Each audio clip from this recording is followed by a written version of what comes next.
Бактылуу болууну каалаган адам бактылуулукту жаңы кийимден, бактылуулукту бир жигиттен, бактылуулукту бир сулуу кыздан, бактылуулукту байлыктан, акчадан издебейт. Бактылуулукту жараткан Аллах менен болгон мамилеңди оңго менен изде. Бактылуулукту жараткан ким?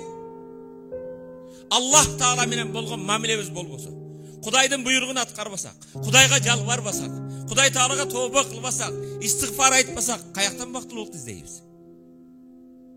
Үйүмдө бейпилдик жок, тынчтык жок. Келиним мени сыйлабайт, күйөө балам мени укпайт. Кудайга ыймандай, урматтуу мусулман бир тууганым. Нух пайгамбардын коомун эмнеге топон сели алды? Күнөөгө кесепети. Адам атабыз күнөө кылып жаннаттан куулду. Шайтан күнөө кылган үчүн.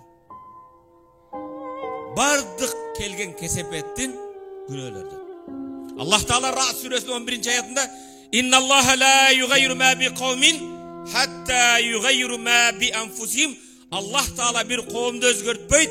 Al kavm özünün imanın, içki dünyasın Allah menen bolgon mamlesini özgörtmeyince. Özgörүүnü kaalayбызбы? Özübüzden başlayбыз.